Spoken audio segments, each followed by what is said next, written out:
Hey guys, welcome back to another video on Courageous Coasters. My name's Olivia, and today you guys are watching my first ever review on this YouTube channel. Today we're reviewing Railblazer at California's Great America. Now, Railblazer was new for 2018 edition, and it's an RMC Raptor. And let me tell you, this coaster is just so amazing. And today, this video is what we're going to be talking about, why this coaster is so amazing. And before we get around to the video, let's go over some stats. So, the height of this coaster is 106 feet tall. The speed of this coaster is 52 miles per hour. There are 3 inversions. The angle of descent is 90 degrees, and there are 1,800 feet of track. And with all those stats being said, let's get right on with this review. First thing I wanted to note is that Railblazer is in a fantastic spot. It's in a fantastic location. As you're walking up towards this coaster, it is just very cool how it's just standing out right there in your face. It's in the center of everything. I love it so much. And this coaster is really photogenic in my opinion. And just watching the train go throughout the layout is just really awesome. I love watching that train go by. And also, there are many great spots to take pictures up close to the track, which I think is really cool. That's something that Wonder Woman Golden Lasso at Six Flags Fiesta Texas doesn't have.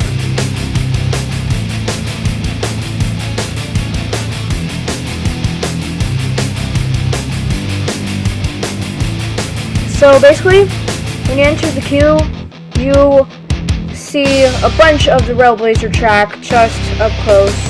And like I said, how you can get some great footage. I'm not lying about that. You can actually get some of the best footage from the cube.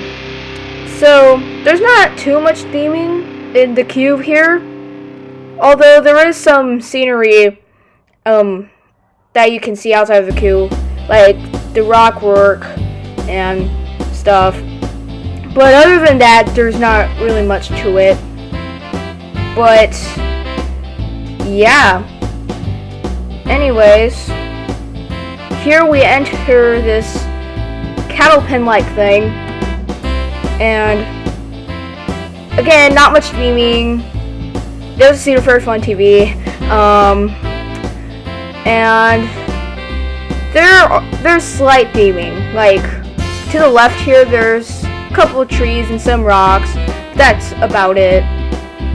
And yeah. As you can see here, there's more up-close spots to the track. And now you enter under here. And then you just kind of go along a path until you reach the station.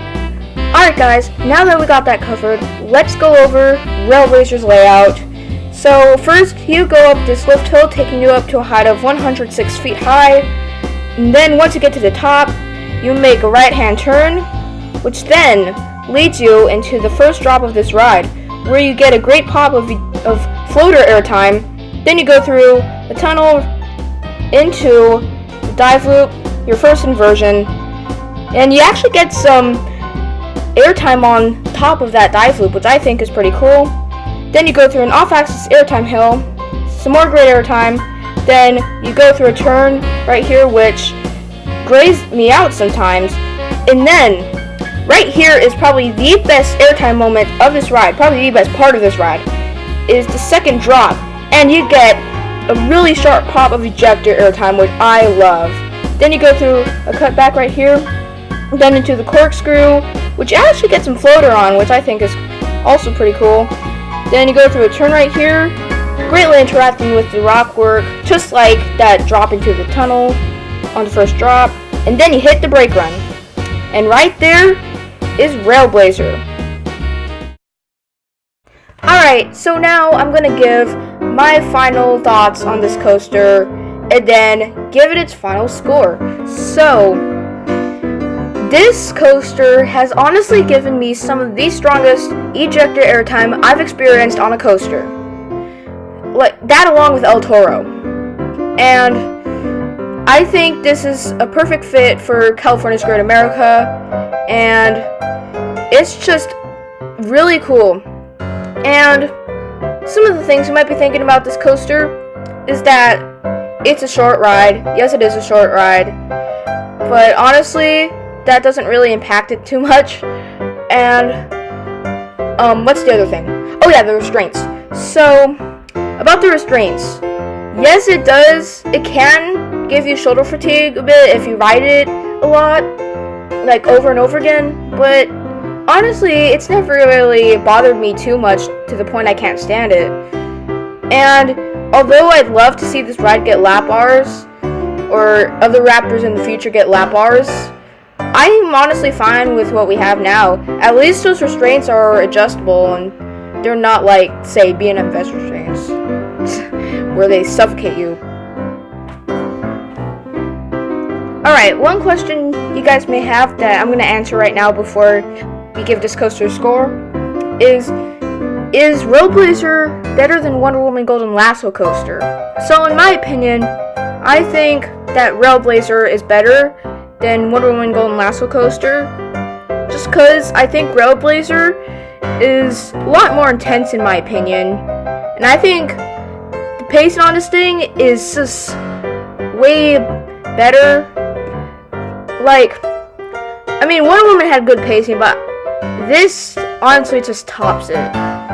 And then you have the rock work, which interacts with the ride, which I think is pretty cool.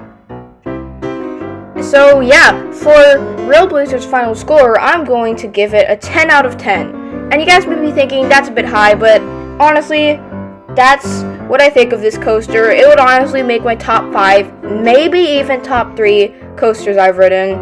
But you guys will just have to stay tuned for that video. So that will do it for this review. And since this is my first ever review, please let me know in the comments to tell me how I did. What did you like about this? Is there anything I should improve on? That kind of stuff. And I know the quality of the microphone is probably not the best. That's just because I'm recording on iMovie and not through an actual microphone. But whatever, that doesn't matter. Anyways, guys, hope you guys enjoyed the video. Like, comment, subscribe. And this will be my new catchphrase. Please let me know what you think of it. Please let me know. But as always, stay courageous. I'll see you guys later. Signing off.